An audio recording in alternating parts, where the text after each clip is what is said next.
de Romana, vou começar a gravar. Então, estamos já em processo aí de gravação da nossa aula de hoje. Uma pena que a aula de domingo passado foi tão rica, né? A gente não conseguiu gravar. Mas essa já está gravando, não sei se dá para vocês observarem aí já na tela. Gravando. Pois então, vamos lá. Luiz Henrique. Tá saindo o som direitinho aí? Uhum. Tá, sim. Vou desligar o meu microfone só para não dar microfonia, tá?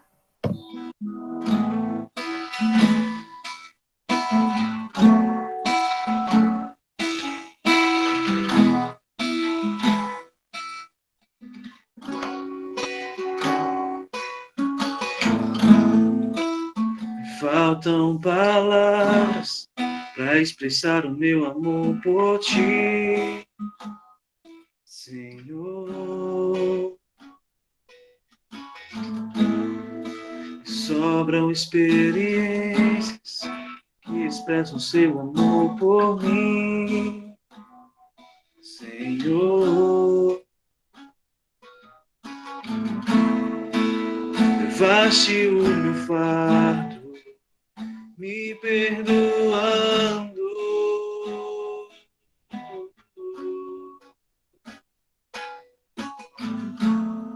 Seu amor me alcançou, sigo te buscando.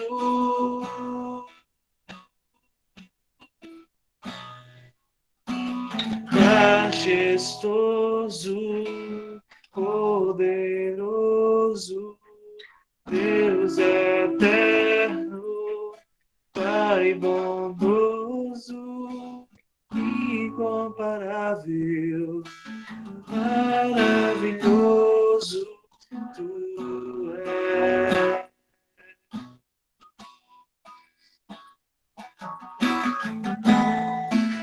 Pra onde eu irei? Só tu tens palavras de vida eterna.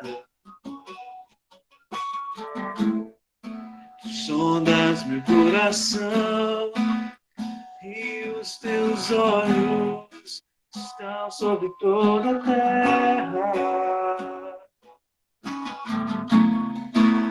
Levaste o meu fardo, me perdoando.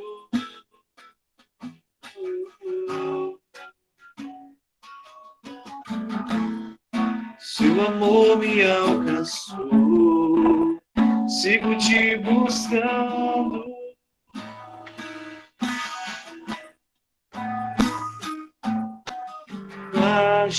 Majestoso, poderoso, Deus eterno, Pai bondoso, incomparável, maravilhoso, tu és.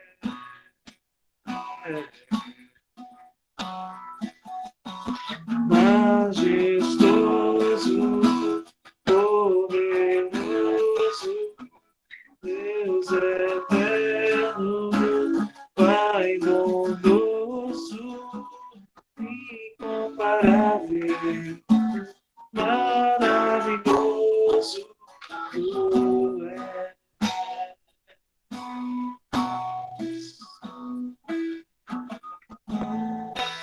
Pra onde eu irei?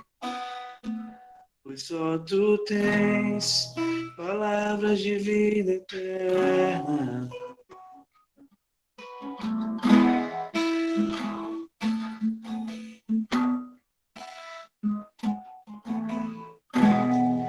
Que sejas meu universo. Não quero dar-te só um pouco do meu tempo. Não quero dar-te um dia apenas da semana. Que sejas meu universo. Não quero dar-te as palavras como gotas. Quero que saia um dilúvio de bênçãos da minha boca. Que sejas meu universo. Que sejas tudo que sinto sinto e o que penso. Que de manhã seja o primeiro pensamento e a luz em minha janela. Que sejas meu universo, que enches cada um dos meus pensamentos. Que a tua presença e o teu poder seja o alimento. Jesus, este é o meu desejo. Que sejas meu universo. Eu quero dar-te só uma parte dos meus anos. Te quero dono do meu tempo e dos meus planos. Que sejas meu universo. Não quero a minha vontade, quero agradar-te. E cada sonho que há em mim, quero entregar-te. Que sejas meu universo, que sejas tudo o que sinto e o que penso. Que de manhã seja o primeiro pensamento e a luz em minha janela. Que sejas meu universo, que enches cada um dos meus pensamentos. Que a tua presença e o teu poder seja o alimento. Jesus, esse é o meu desejo. Que sejas meu universo, que sejas tudo o que sinto e o que penso. Que de manhã seja o primeiro pensamento e a luz em minha janela. Que sejas meu universo, que enches cada um dos meus pensamentos. Que a tua presença e o teu poder seja o alimento. Jesus, esse é o meu desejo. Que sejas meu universo. Que sejas meu universo. Que sejas meu universo. Louvado seja o teu nome, Senhor. Recebe nossa adoração. Em nome de Jesus. Amém. Amém. Luiz, uma sugestão é que quando você começa a cantar os cânticos, né, aí você diz o nome, tá certo? A Giza pediu, diz o nome do louvor para a gente acompanhar aqui. Ah, tá bom. Então, aí você pode também já entrar e deixar no chat aqui os louvores, os dois títulos, né? Para que as pessoas já possam procurar no celular ou em alguma coisa e já se organizarem, tá certo? Beleza. Obrigada, Luiz. Bom dia, pessoal, para todos que entraram depois, né? Bom dia.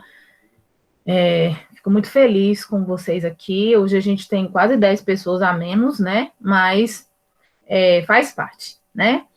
Vamos abrir a nossa Bíblia, Malaquias capítulo 1. Hoje o texto que nós temos em tela é do versículo 6 até o versículo 14, mas como a proposta é a gente ficar pelo menos uns 50 minutos aqui, a gente vai, aos poucos, trabalhando esse texto, porque esse texto do versículo 6 ao versículo 14 tem muitas coisas para serem comentadas, então, assim, vocês já conhecem um pouquinho, né, a forma como eu gosto de dar aula, eu gosto da gente trabalhar aos poucos para poder compreender melhor e mastigar bastante aquele livro, aquele texto, né? Não correr e dar só, tipo, esboços, né? Até porque tem muita coisa nesse texto para a gente discutir. Esse primeiro capítulo é bem importante a respeito das acusações que são feitas, né, ao povo de Israel, daquilo que Malaquias levanta, de toda a situação que Malaquias levanta.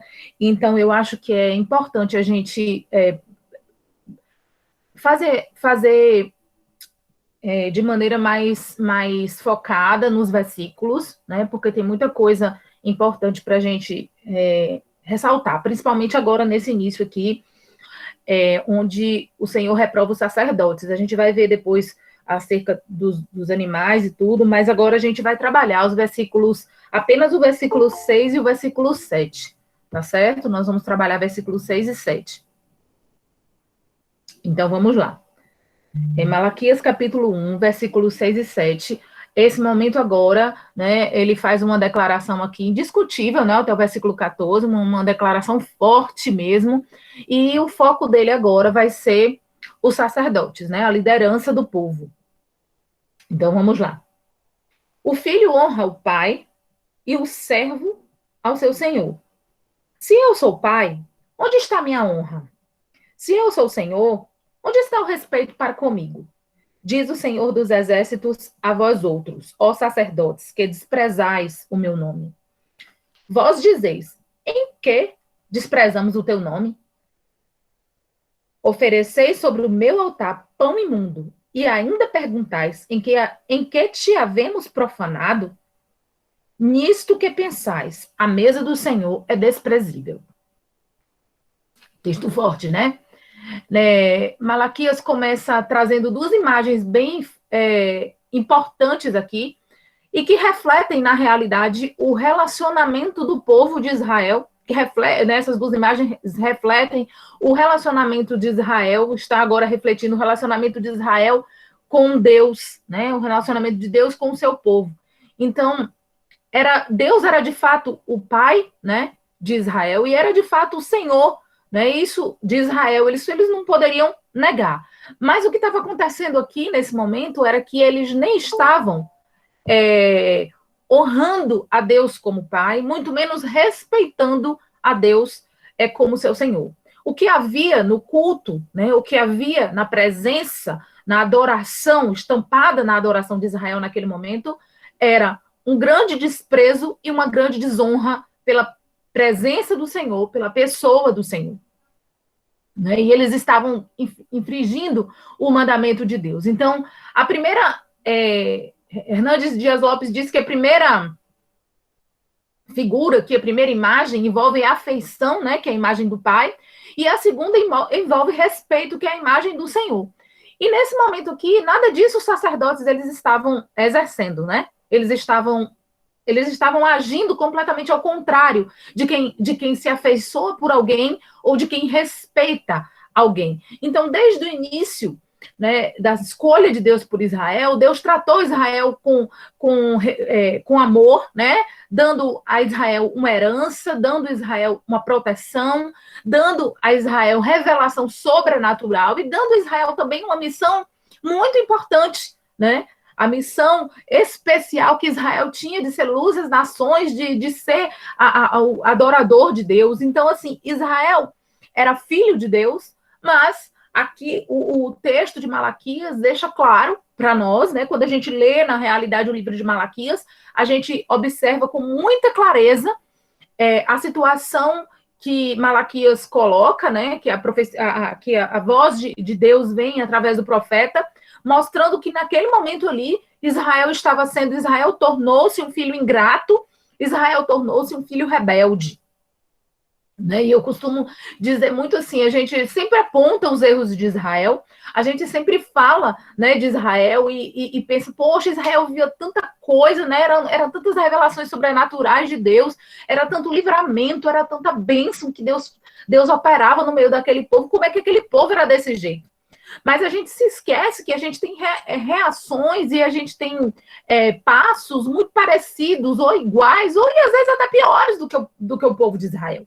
Né? Pelo fato da gente já ter a revelação completa, da gente já saber realmente de tudo isso, já ter a história de Israel aqui estampada para nós, e mesmo assim a gente não observa e não aprende com os erros do povo de Israel. Então, o povo achava, assim como nós muitas vezes achamos também, concernente à vinda do Senhor e concernente a outras promessas, né, que as promessas, as profecias dadas por Isaías, por Ezequiel, por Jeremias, não estavam se cumprindo, né, que ali já eles iam morrer, não veriam as promessas e que as promessas, no fim, não estavam se cumprindo, talvez não fossem verdade ou Deus tivesse deixado de amá-los. E aí, quais eram as promessas, né? Promessas como a restauração da terra, a restauração da posse da terra, né? Promessa como a restituição de um templo glorioso e grandioso, né? Porque eles tinham a referência do templo de Salomão, e nesse tempo aqui, de Malaquias, o templo ainda não era como o templo de Salomão, né? 400 anos mais tarde Herodes fez uma outra reforma, né? Mas a gente observa que nesse templo, o templo ainda era pequeno comparado, modesto comparado ao templo de Salomão.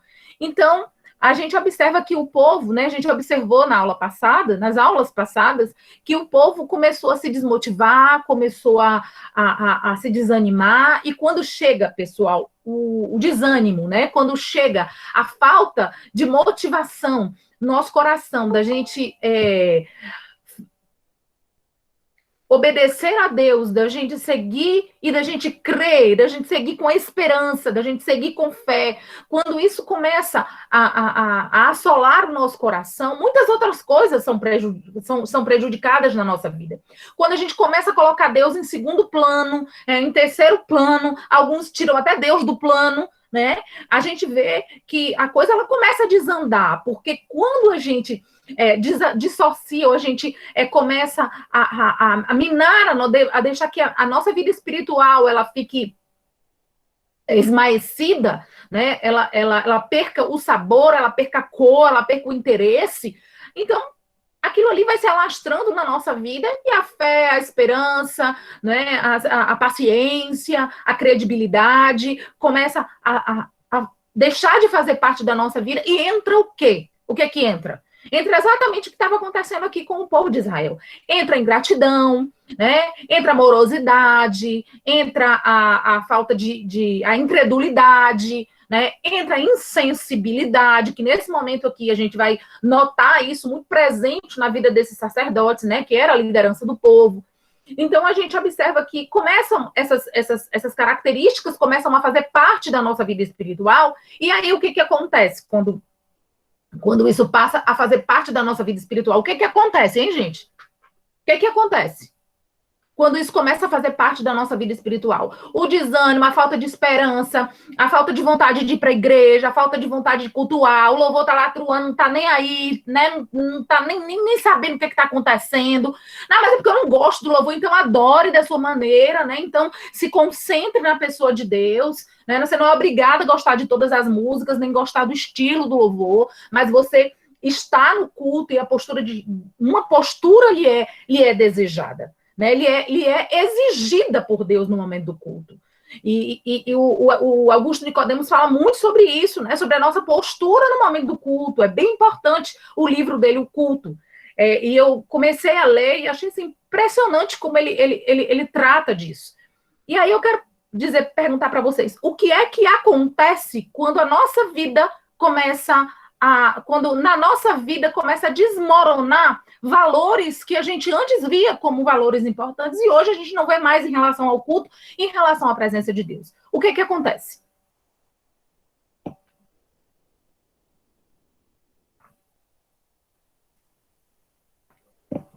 O texto diz. O que acontece?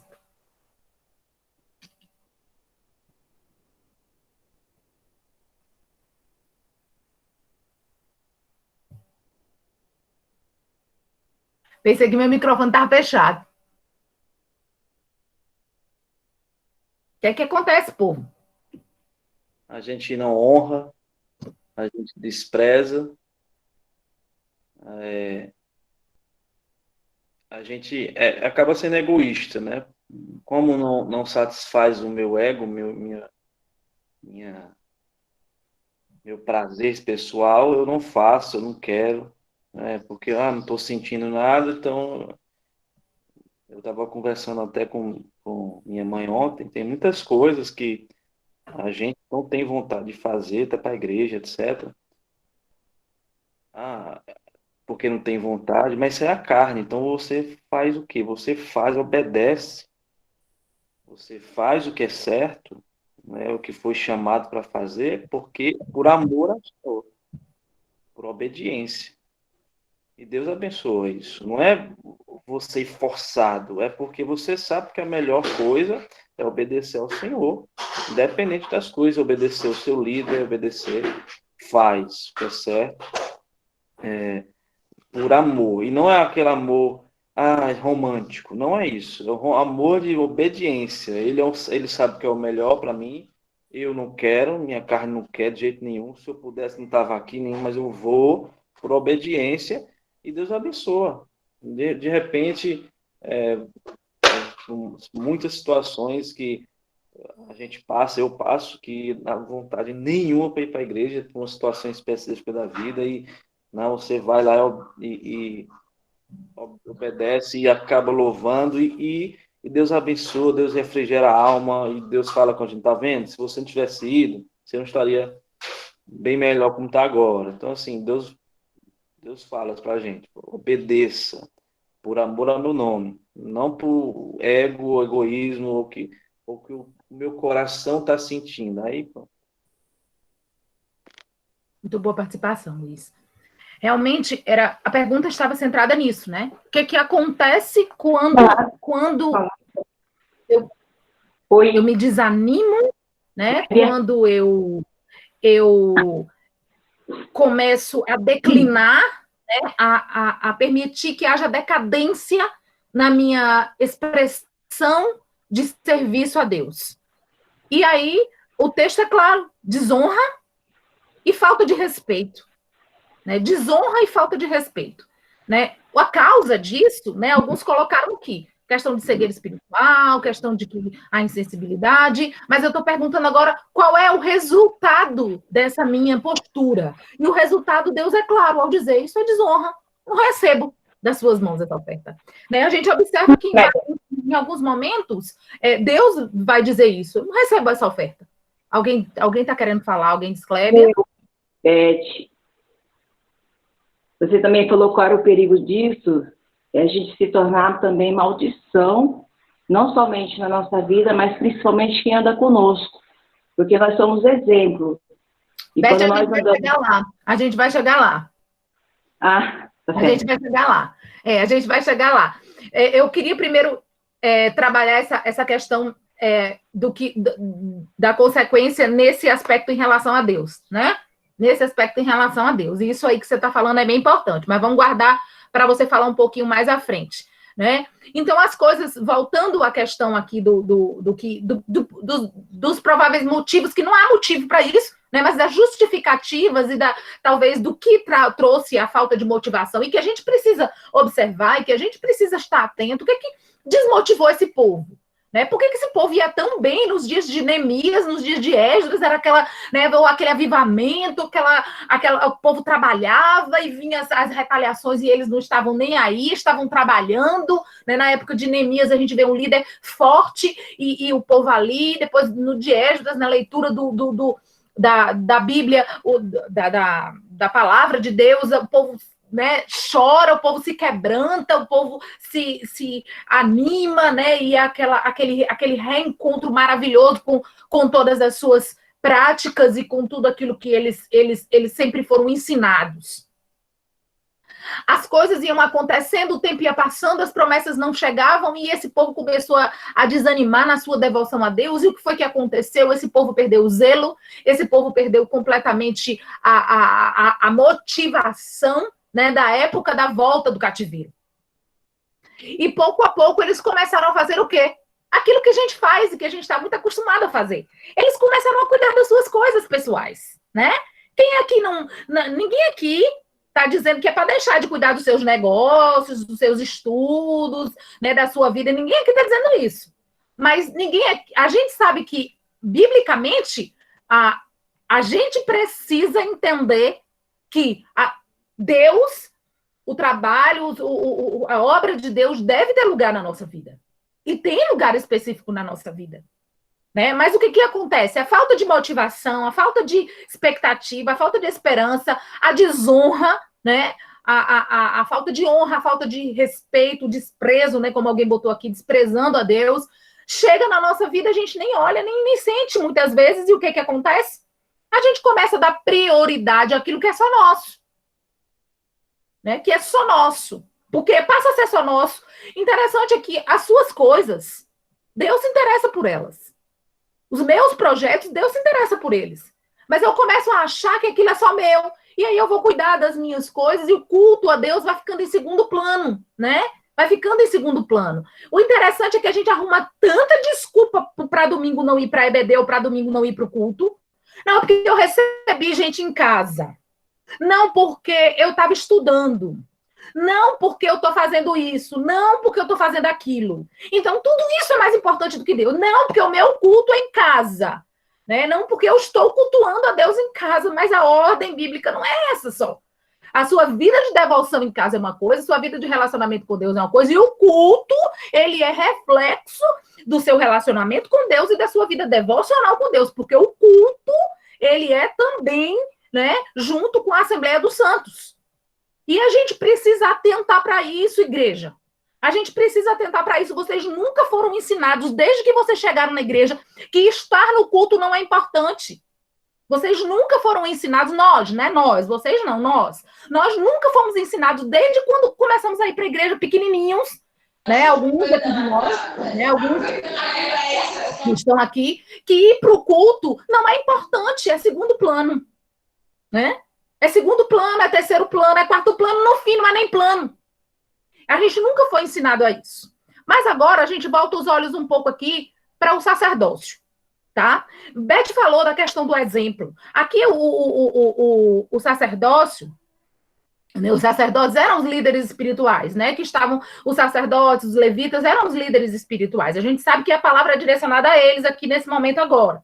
Né, está direcionada a eles, mas existia um povo que estava sobre eles e que estava fazendo a mesma coisa, exatamente por aquilo que Beth disse, exemplo, tem alguém com o microfone ligado. Eu não estou conseguindo ver o microfone porque eu estou num outro layout aqui. Desliguem aí os microfones.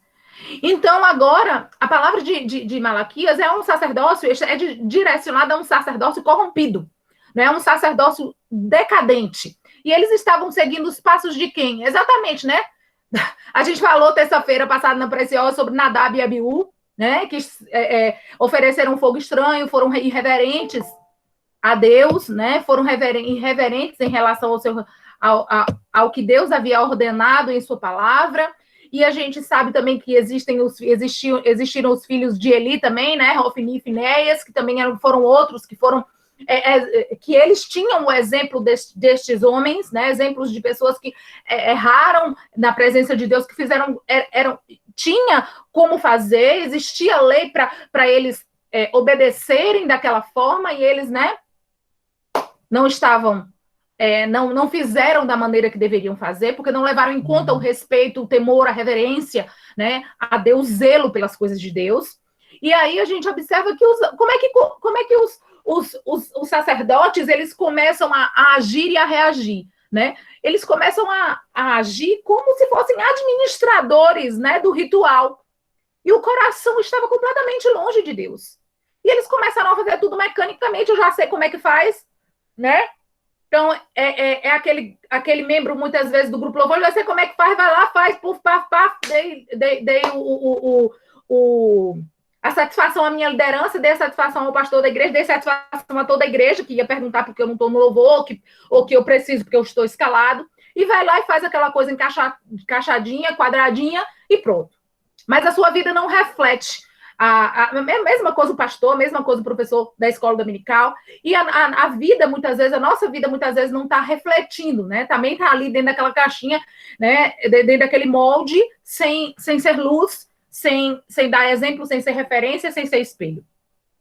Então, os sacerdotes, eles haviam se corrompido e eles não executavam mais a tarefa que era pertinente a eles de forma devida, por diversos motivos, né? Que a gente observa aqui no texto, oferecendo pão imundo, né? Olha só a palavra de Deus, a palavra pesada, né? Me oferecendo pão imundo. E aí a gente observa que o culto já não estava mais dentro do padrão que Deus havia estabelecido. Ô, pessoal, eu quero perguntar aqui para vocês, existe um padrão para o culto?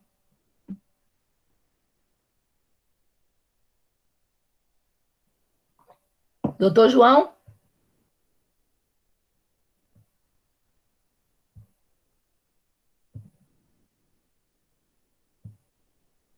Doutor João está aqui? Estava tentando ligar o microfone. Ah, sim. Pronto. Na igreja presbiteriana, isso é muito enfatizado, né? Que é o chamado princípio PRC, princípio regulador do culto, né? Que é o que Deus deve ser cultuado conforme ele revelou na sua palavra, e não de acordo com as nossas invenções. E eles enfatizam muito isso, né? Que você não pode trazer essas invencionistas, trazer ringue de boxe e essas invenções modernas, né, que o pessoal bota na igreja para agradar, chamar a atenção, as né? pessoas, e usar como se fosse um marketing, né, fazer como se fosse uma loja de imóveis, que às vezes coloca ali uma banda, uma coisa, um palhaço fazendo mágica para atrair os clientes, né? Pelo menos lá a gente ouvia bastante isso, né? Tâmara, existem formalidades básicas, como louvor, exposição da palavra e tal. E o que é o culto? O que é o culto?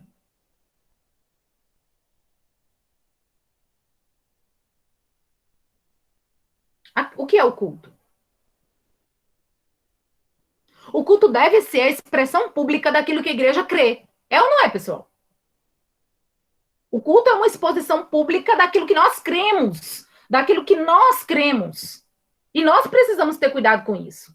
Essa situação que o João botou é bastante interessante, porque é muito contemporâneo, né? Às vezes a gente vê essas atratividades, como fumaça, como isso, como aquilo. Não é que isso aí é do diabo, não é isso.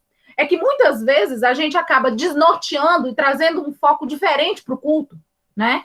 E trazendo um foco que não é aquele foco da adoração, que não é, alguém colocou ali, é o culto que é prestado em espírito e em verdade, né? A Deus. Então, existe realmente o princípio regulador que a gente precisa atentar na sua palavra. A gente não está lá no Antigo Testamento. Não é isso. A gente não está falando disso como aqui Malaquias estava falando. Mas existem princípios que não podem ser distorcidos.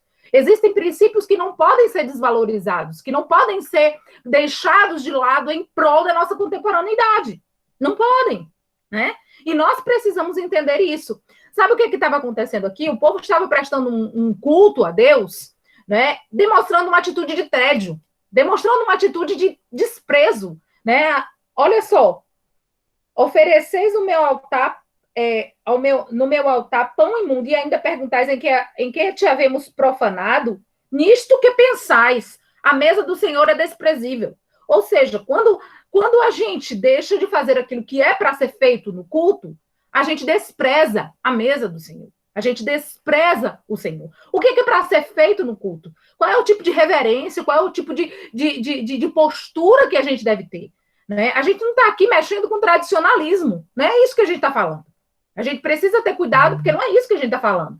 Né? Estão querendo agora deixar a coisa tradicional demais. Como é? Você está no culto, você está na palavra de Deus, você está lá no Facebook, você está lá no Instagram. Isso é princípio? Vamos trazer para a nossa realidade agora. Isso é princípio? Isso é respeito ao culto? Aí você está o tempo todo, né, o pastor pregando, você está o tempo todo conversando com a pessoa do lado, coisas que não tem a ver com aquilo que está sendo dito, porque você teve uma dúvida, porque isso é respeito ao culto. Então, respeito ao culto envolve a nossa postura individual, né, também, e muito forte. Como envolve também aquilo que é feito coletivamente, que foi também algo que João colocou, que é feito coletivamente. Então, sabe por que quais eram as palavras que a gente pode observar que eram marcadas nesse texto aqui? Indiferença e irreverência. Indiferença e irreverência. Existiam as duas situações. né? A gente, uma anda junto da outra. Quem é irreverente é indiferente à presença de Deus. Quem é indiferente à presença de Deus se constitui irreverente diante de Deus. E isso é bem forte aqui. A acusação que eles recebem sobre isso é bem forte. Eles eram irreverentes e eles eram indiferentes à palavra de Deus. E os sacerdotes, na realidade, Deus coloca aqui que eram como se fosse um enfado, né? Servir ao Senhor. E às vezes, para alguns, acaba sendo um enfado chegar domingo de manhã e ir para a escola bíblica. Eu estou enfadada, eu trabalhei a semana toda, né? Eu estou cansada, é o único momento que eu tenho para descansar. Não é. Não é o único momento que você tem para descansar. Não é. Né? Você tem todas as noites, você dorme todas as noites. E se fosse do domingo para trabalhar, você também ia trabalhar, se precisasse. Porque é o seu trabalho, é o seu sustento. Mas sustentar a vida espiritual a gente não quer. Né? A gente acha difícil. A gente acha difícil sustentar. Ou melhor, a gente acha que pode sustentar de qualquer forma. Então, por isso que Deus disse que não ia aceitar o culto deles. Aqui, a gente observa que houve uma retribuição, né, de Israel a Deus em relação ao seu amor.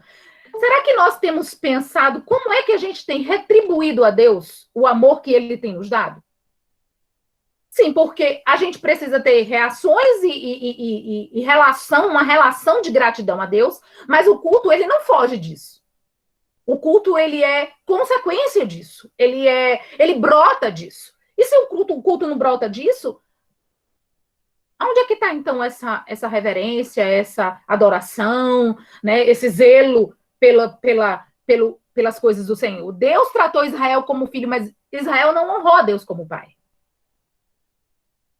Deus nos trata como filho. Será que a nossa honra a Deus como pai, ela tá presente na nossa vida de culto, né? Tanto individual em casa, ou como com a nossa família, como em comunidade, na comunidade que a gente serve, em que a gente está. Uma outra coisa bem importante, agora a gente vai ver aqui, né, algo bem importante no texto, que é sobre o sacerdócio mesmo, que é sobre a liderança mesmo. E observem só, como é que vocês poderiam, além de reverentes, né, além de indiferentes, como é que a gente poderia denominar ou classificar essa liderança e esse sacerdócio, diante do que a palavra fala aqui? Uma palavra que Jesus usou muito até, com relação aos fariseus, né? Vou dar uma ajuda aí a vocês. Hipócritas. Essa liderança podia ser classificada como o quê? Hipócritas. Muito bem. Hipócritas. Uma liderança hipócrita. Por que era uma liderança hipócrita? A gente observa o perigo, minha gente. Beth falou, né? No perigo da gente não ser referência. Agora, antes disso, vamos observar o perigo da gente fazer a obra de Deus sem andar com Deus. Isso é possível? Sim. Não, para o homem que está hipócrita. Sim, né? É possível isso acontecer? Que Deus vai aceitar, é outra história. Mas é possível acontecer para o homem? O homem faz. Né? Muitas pessoas acabam se tornando, né? Eu achei interessante a palavra que Hernandes usa no livro, profissionais da religião. Né? Profissionais da religião. E começam a observar que eu vou fazer as coisas porque é certo fazer assim, eu vou fazer assim, desse jeito aqui. Mas a vida é dissonante. A vida é completamente fora daquilo que realmente deve ser. É teologia dissociada de prática. Né? É teologia dissociada de prática. Então, os sacerdotes, eles haviam perdido o seu relacionamento pessoal com Deus, né? Havia esmaecido no seu relacionamento pessoal com Deus e se tornaram profissionais da religião, né? Sem fidelidade e sem vida com Deus. Infelizmente, acaba corrompendo, né, a doutrina, acaba corrompendo aquilo que Deus trouxe como verdade nas suas vidas e na vida do povo que está ali, né? Sob a guarda, sob a liderança dessas pessoas. Então, a teologia é dissonante da vida, né? Desassociada da vida. E aí, qual é o nível de relacionamento que a gente observa aqui? O povo que exigia o amor de Deus, enquanto Deus já tinha mostrado o seu amor, e eles achavam que não. Então, acabavam desprezando, né, o nome de Deus, Queriam até saber em que Deus. Diza disse que o texto mostra, eu não estou conseguindo ler, porque eu estou aqui, deixa eu ver aqui no chat.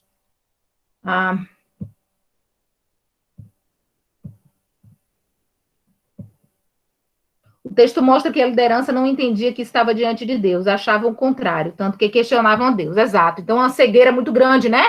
É uma cegueira muito grande. Eles estavam errados e não admitiam e estavam cegos, né? Como a Giza colocou aqui, eles estavam cegos. Eles, na realidade, não entendiam porque estavam cegos. E a pergunta, exatamente levantada por eles no final, mostra isso, né? A mesa, o que é que a gente está fazendo? O que é que a gente está fazendo? A gente está te desprezando em quê? Né?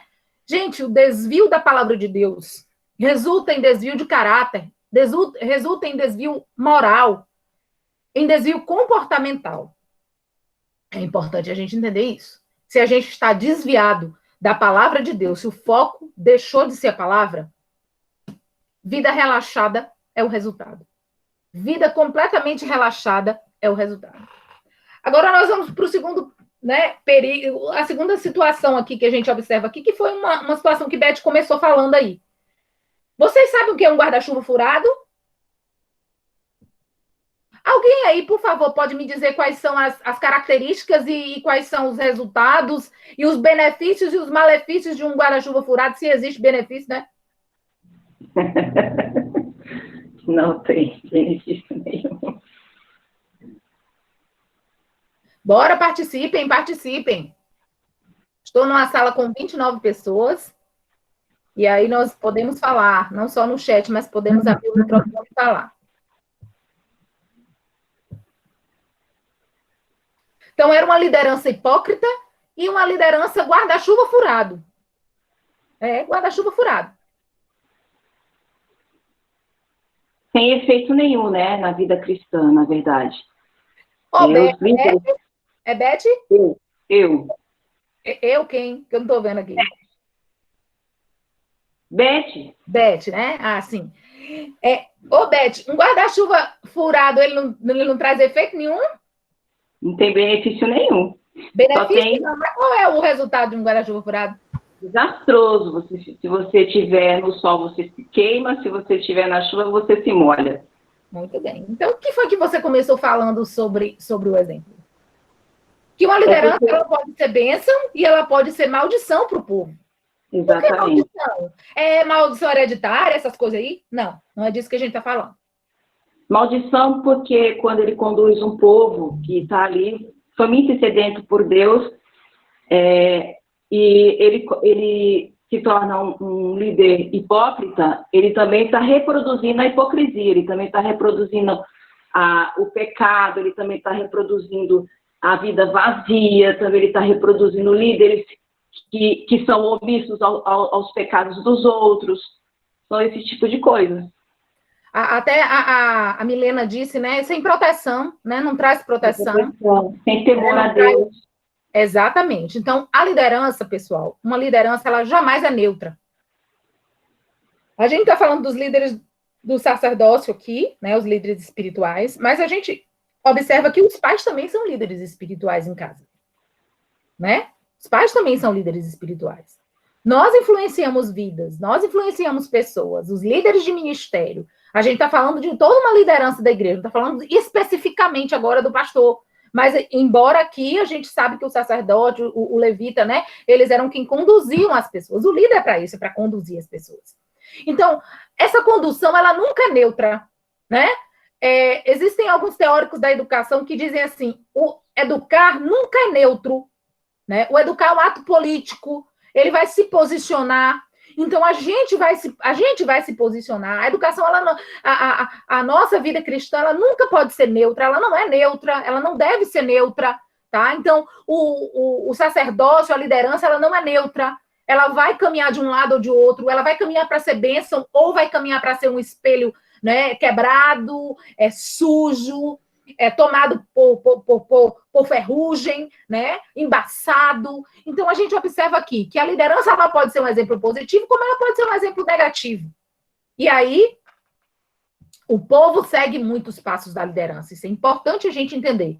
E uma liderança guarda-chuva furado, né, que permite que o sol queime, que a chuva molhe, que não serve para nada, muito pelo contrário, para nos enganar, porque se você pega um guarda-chuva e sai com ele furado, você está se enganando, porque você não está se protegendo nem da chuva nem do sol, não é? E aí acaba sendo um laço para o povo, né? Acaba sendo uma pedra de tropeço na vida das pessoas. Então, a liderança, ela é um espelho. Você como líder, eu como líder, nós somos um espelho. Nós, como líderes, nós somos influência, nós somos modelo, nós somos referência, seja dentro da nossa casa, seja com os nossos filhos, seja com os nossos liderados na igreja, no ministério que a gente exerce, né? E a gente precisa realmente conduzir a nossa vida de maneira que agrada primeiramente a Deus. E isso aqui estava sendo completamente falho. Para que servia esse espelho aqui?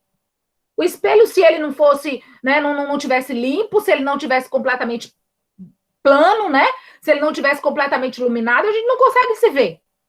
A gente não consegue ver. O modelo, se ele for rasgado, se o modelo ele não for funcional, ele não for útil, a gente não consegue copiar.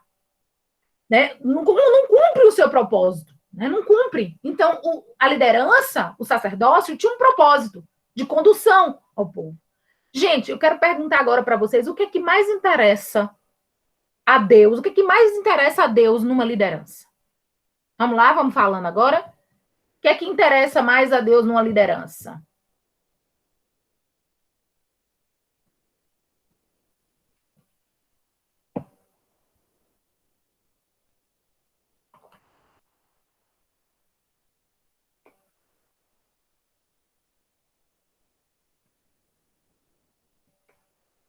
Oi? Estamos todos? O que mais interessa a Deus em uma liderança?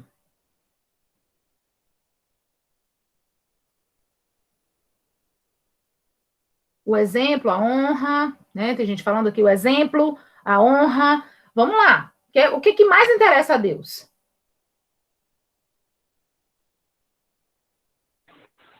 A obediência. Certo? E o que isso quer dizer o quê, gente? A honra, o exemplo, a obediência, quer dizer o quê? Em relação ao que eles estavam, em relação a isso que a gente acabou de dizer. Hipocrisia e guarda-chuva furado. Que reflita o próprio Deus. Ok, mas o que isso quer dizer? O que Deus estava falando para os sacerdotes aqui? A própria vida. Ótimo, pronto. Né? Alguém respondeu, Magnólia respondeu, a própria vida.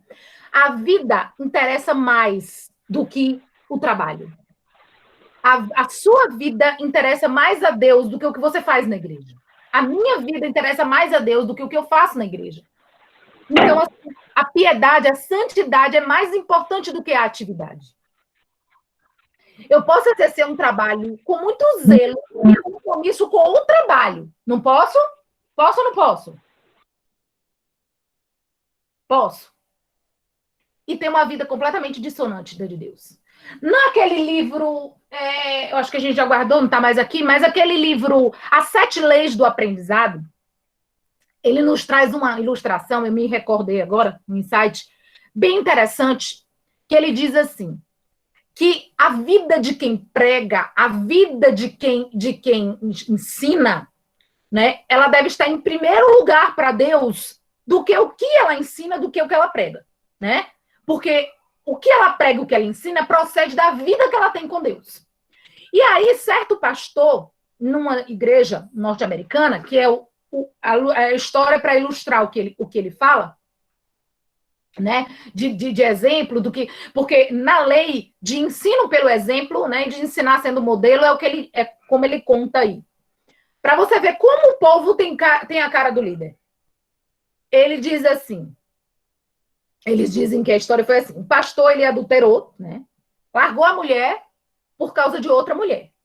Por causa de outra mulher.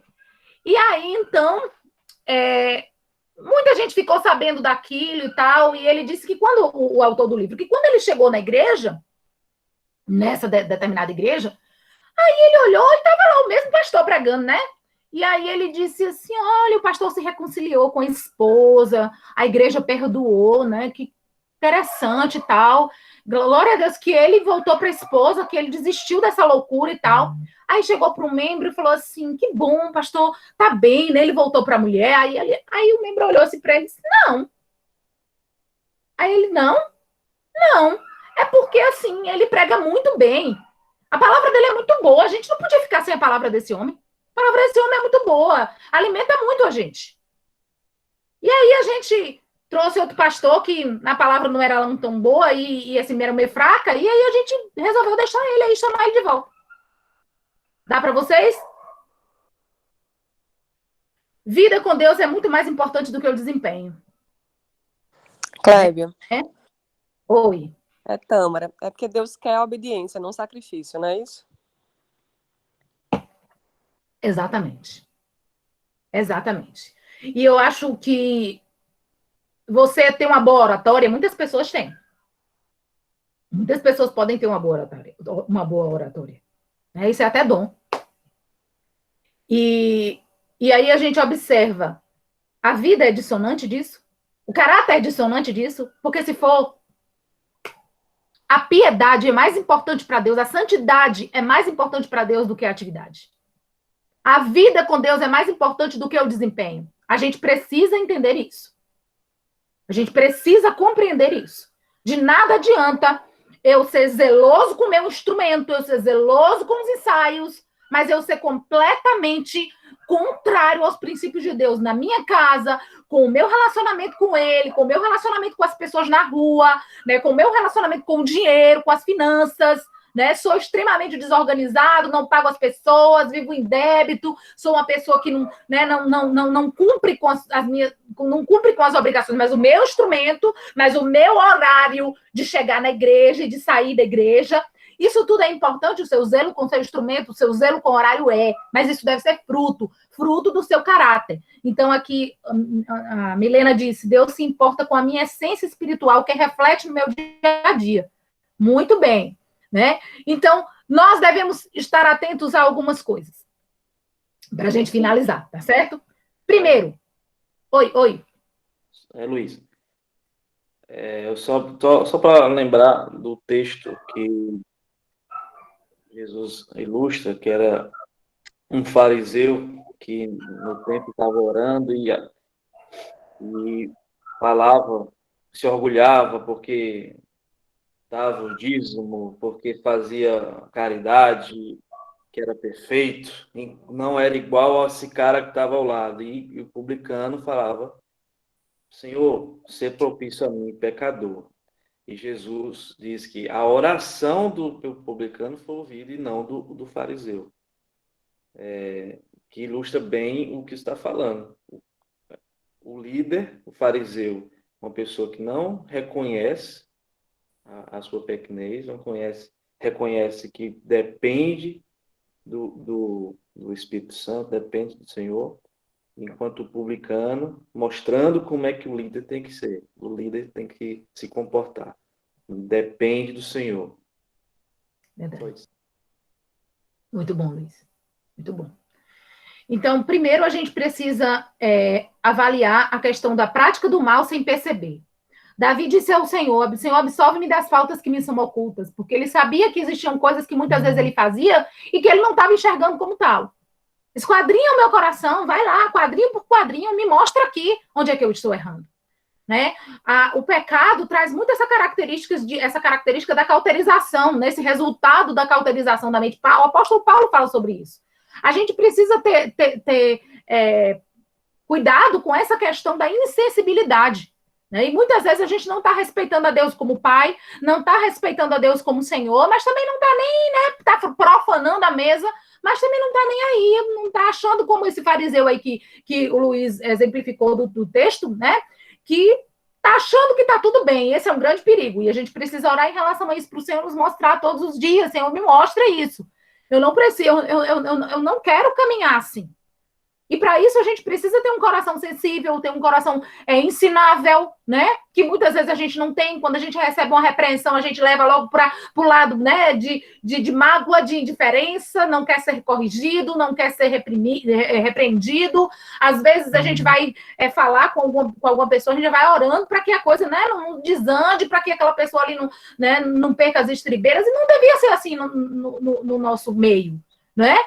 Porque a gente precisa entender que a palavra do outro, e o outro que dá a palavra também precisa entender, nós precisamos entender mutuamente que a correção ela é bíblica, que a correção ela é eficaz, que a correção, a restauração ela é bíblica. E a gente não pode se omitir com o erro um do outro, né? E a gente precisa, principalmente, observar isso, ser propício a mim, pecador, né? Eu preciso realmente observar isso. Coração compungido, o Senhor não despreza. Coração contrito, o Senhor não despreza. O perigo de não aceitar, e eu já entrei no segundo perigo, na segunda coisa que nós devemos atentar, que é de não aceitar a repreensão divina. E muitas vezes Deus nos repreende também através de pessoas. Deus estava repreendendo o povo através de Malaquias. E muitas vezes Deus repreende, ou a liderança, ou a própria liderança com os seus liderados. Deus nos usa pessoas para falar conosco, para nos trazer uma palavra que às vezes a gente está desreconhecendo, conhece, mas não está praticando, ou talvez a gente não esteja, né, atrelando à verdade ou ao princípio, e Deus usa, sim, pessoas de Deus, pessoas dele, né, para nos mostrar, e às vezes olhos fechados, coração endurecido, acaba trazendo a mesma questão, ou a mesma postura, trazendo a mesma postura dos sacerdotes. Em que nós temos desprezado o teu nome? Em que eu estou sendo errada? Em que eu estou deixando de honrar a Deus? Em que? Olha só, essa pergunta, ela era extremamente capciosa, extremamente cínica, porque os sacerdotes e os levitas sabiam muito bem, eles eram ensinados desde pequeno, eles viam aquilo acontecer desde pequeno, o que era para fazer, qual era o culto, o tipo de culto que eles deveriam ofertar. O princípio regulador do culto. Eles sabiam exatamente disso aí, né? Mas as atitudes pecaminosas estavam ocultas à consciência deles. E Malaquias, então, é usado por Deus para chamar a atenção desse povo de dura cerviz, esse povo obstinado, esse povo que estava insensível. A gente falou de Caim na aula passada, e eu queria só relembrar, né? Caim ofereceu um culto indigno a Deus. Por diversos motivos a gente pode trazer agora, né? Ele foi repreendido, em vez disso, ele não mudou de direção, né? Ele continuou a fazer o que não deveria fazer. Ele ofereceu o culto a Deus sem observar os preceitos, sem observar a instrução de Deus. Além disso, o culto que ele ofereceu a Deus foi com um coração completamente cheio de ódio, com um coração completamente cheio de inveja. Talvez esse não seja o meu problema, o seu, mas é com um coração completamente indiferente, ou fazendo simplesmente por fazer. Ou fazendo simplesmente para cumprir tabela. Ou para se encontrar com o povo na igreja, né? Que é bom, que é maravilhoso, mas não é a razão do nosso culto. Então, a gente precisa entender, será que nós estamos praticando o mal ao invés de adorar a Deus? Porque Caim praticou o mal ao invés de adorar a Deus, né? Os outros, né, os filhos do sacerdote Eli também foram destruídos porque profanaram o culto divino. E a gente tem exemplos disso na Bíblia, a gente tem muitos exemplos disso. Fazer a obra de Deus, mas é adúltero. Fazer a obra de Deus, mas é filho de Belial, né? Como no caso de Hofni e Finéias. Fazer a obra de Deus, carregar a arca da aliança, mas ao mesmo tempo está ali vivendo em pecado, desobedecendo a Deus, fazendo o que Deus não agrada ao Senhor, não é aprazível ao coração de Deus.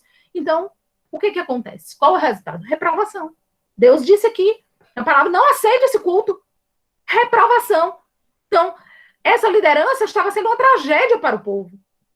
Será que a gente também, na nossa liderança, no nosso exercício, no exercício do nosso ministério, estamos sendo exemplo, ou estamos sendo hipócritas, ou estamos tendo um guarda-chuva furado? Né? O que a gente está fazendo? Está fazendo lá como Coré, Datã e Abirão, né? Oferecendo também fogo estranho, do mesmo jeito de Nadab e Abiú, a Deus. Então, a gente precisa compreender que a nossa postura no culto, ela está escrita na palavra.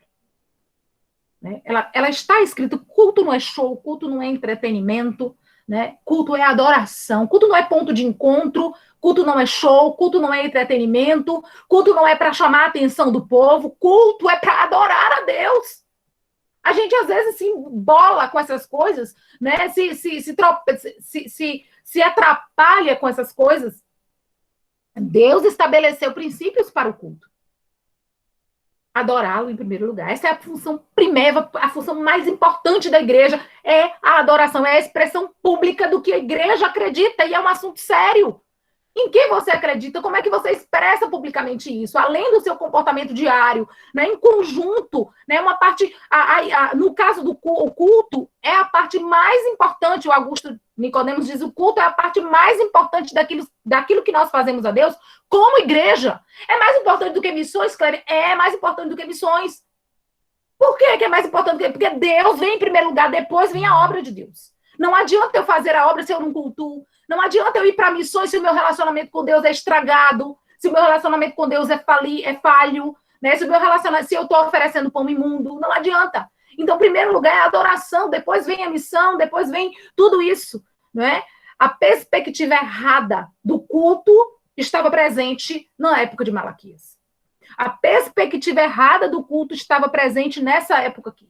Por isso a resposta cínica, por isso as ofertas imundas, por isso o estado espiritual decadente, hipócrita e maldito, né, desse povo. Infelizmente, a gente ainda caminha desse jeito em muitos momentos, né, em muitos ambientes, e vê isso estampado na nossa sociedade cristã, né, no nosso meio cristão. E nós precisamos pedir todos os dias a Deus que Deus nos ajude a oferecer para Ele a oferta que é agradável ao seu coração. E que não seja pão imundo. Muito menos o restante dos animais, tudo aqui, cego, coxo, dilacerado, que a gente vai estudar na próxima aula. Que o Senhor nos abençoe, que o Senhor nos faça refletir sobre a postura de não ser administrador religioso, nem profissional da religião, em nenhum momento da nossa vida, nem no exercício do nosso ministério, nem para aquilo que Deus nos chamou. Deus não quer profissionais experts em música, em pregar a palavra, em evangelizar, em organizar eventos, se a nossa vida está completamente dissonante daquilo que Deus estabeleceu na sua palavra para nós andarmos e exercermos. Amém? Que o Senhor nos abençoe, nos dê um excelente domingo. Eu quero pedir aí, perguntar para vocês, quem mais quer contribuir, quem mais quer falar alguma coisa sobre o que a gente trabalhou hoje aqui? Clébia, Gislane, ela fez uma pergunta no grupo. Tu tá ouvindo? Tô ouvindo, peraí. O texto fala em sacrifício, isso era importante para Deus, e aí eu coloquei, né, que de acordo com o que você colocou, nós somos o próprio sacrifício, né? E Romanos 1, ele deixa muito claro isso, né? Irmãos, rogo pelas misericórdias de Deus, que se ofereçam em sacrifício vivo, santo e agradável a Deus. Este é o culto racional de vocês, né? E Sim. também... Clébia. Pode falar. Pode falar. Tá me escutando? Tô. Quem é que tá falando? É Giza. Sim, Giza. Pronto. A minha dúvida é o seguinte. A Magnólia realmente me respondeu. Mas ela me respondeu com o texto do Novo Testamento. Aqui a gente está no Antigo Testamento. Era importante o sacrifício e Deus tinha o animal correto a ser oferecido, como era oferecido, como o estado dele era. Isso tudo tipificava o Cordeiro de Deus, que agora a Magnólia te responde, certo? Tipificava o Cordeiro de Deus que ia ser, na realidade, imolado. Então, como era Jesus? Sem defeito, sem mácula, nem rugas, né? Nem sem defeito. Impecável. Então, o que acontece? Jesus, havia impecabilidade, ele era perfeito. Esse animal tipificava o que Jesus ia fazer lá, o Cordeiro de Deus que tira o pecado do mundo. Então, eles deveriam entender todo o procedimento pelo qual eles já eram ensinados, certo? Hoje, a gente não precisa mais oferecer nada, que foi a resposta de Magnólia para você, hoje. Mas nessa época que você falou, o texto fala, que eu entendi a sua pergunta, o texto fala em sacrifício? Fala. E em sacrifício... o sacrifício que Deus estabeleceu para que o culto fosse realizado. A forma do culto. Sacrificar esses animais era cultuar a Deus. Ok, entendi. E aí ele vai falar mais na frente, era um animal, eles estavam oferecendo animal cego, animal dilacerado, animal assim, assado, e tudo isso aí era contrário àquilo que Deus havia instituído, porque tipificava quem? O sacrifício de Jesus Cristo na cruz, que era perfeito, que foi perfeito. Kleber, aí, como falando, no livro Espiritualidade do Viver, de Henry, ele fala de 3 disciplinas que são importantes para o nosso crescimento espiritual: isolamento, comunidade e ministério. O que é que ele chama de isolamento? É o estar a sós com Deus e somente com Ele. De comunidade, ele deixa claro que comunidade é um modo de vida, é amigos, é família, é igreja. E o ministério, o que é que ele fala? É justamente isso que você coloca, né? Esse ministério é a gente entender, estar alimentado de Deus, porque a gente tem experiência de isolamento com ele, porque ele deixa muito claro no livro que tudo começa pelo isolamento. Tudo começa pelo isolamento. Só tendo essa vida com Deus, essa conexão com Deus, é que eu vou conseguir viver em comunidade e que eu vou conseguir exercer um ministério. E no livro ele deixa muito claro que o ministério é eu entender que o amor de Deus está em mim, o poder de Deus emana em mim, por essa conexão que eu tenho com ele, e por eu ter esse poder, eu tenho o poder de curar, como Jesus curou. O curar na perspectiva que é colocado, né? De a gente cumprir nossa missão. Né? Então, assim, eu lembrei muito do livro, porque tem tudo a ver com o que você colocou. Esse livro é um livro curtinho, Espiritualidade de Viver, e que trata, assim, de uma forma muito interessante, que tudo realmente tem que partir do nosso relacionamento com Deus. Sem relacionamento com Deus, a gente não consegue fazer nada. Ok.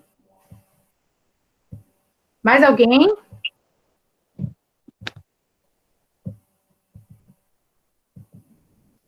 Mais alguém quer trazer alguma contribuição para nós da aula de hoje?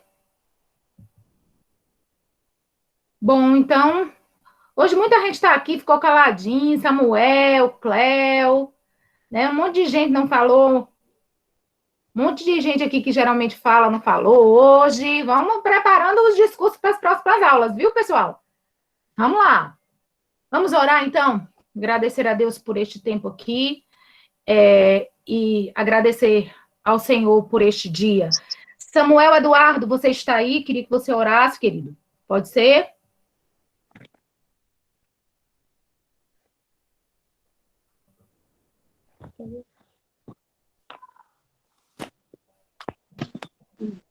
Alô?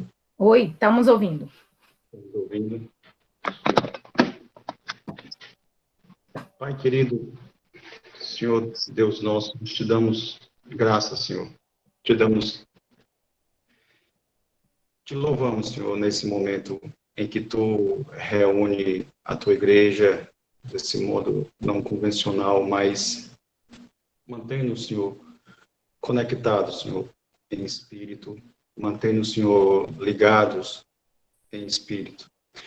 Te agradecemos, Senhor, porque falar sobre a tua palavra, falar sobre o teu nome, os teus ensinamentos, é o que nos mantém em comunhão, nos mantém no caminho da tua justiça. Te louvamos, Senhor, porque tu nos reuniu na tua igreja, porque tu nos destes liderança fiel, que nos mostra a verdade da tua palavra. Mas ser, Senhor, misericordioso com a nossa igreja, volta, Pai, os teus olhos e abençoa a nossa comunidade, abençoa as nossas lideranças com esse difícil trabalho, Senhor, de falar da verdade e de chamar ao arrependimento as pessoas que se chegam até nós. Que o teu Espírito possa permear a nossa comunidade, abençoar e conduzir cada um dos nossos líderes, mas também trazer a responsabilidade de cada um dos nossos membros. Não, Jesus. Senhor, te pedimos também pela nossa comunidade, pela nossa cidade, pelo flagelo que tem atingido o mundo inteiro, especialmente pelo nosso país, que a gente possa receber a tua misericórdia de acordo com a tua graça, para que possamos nos reunir, passar desse momento e nos reunir fisicamente o mais breve possível, e falar sobre a tua verdade, sobre a tua palavra. Te agradecemos, Senhor, porque sabemos que a tua bênção tem estado conosco. Te pedimos, Senhor, um final de semana tranquilo, que possamos ter o coração voltado a Ti, que esse seja um dia dedicado especialmente a Ti, Pai. E que mais tarde iremos nos reunir de novo, assistindo à pregação do nosso pastor. Te agradecemos, Pai, por tudo isso em nome de nosso Senhor Jesus Cristo. Amém. Amém. Amém, pessoal. A aula está gravada, mais tarde está no YouTube, então se você quiser indicar para alguém, se você quiser sugerir alguém, a aula está por lá, tá certo? Hoje a gente conseguiu gravar e deu certo, tá bem? Então, é isso. Deus abençoe vocês. Uma boa semana para cada um. Até lá. Até a próxima, se Deus quiser.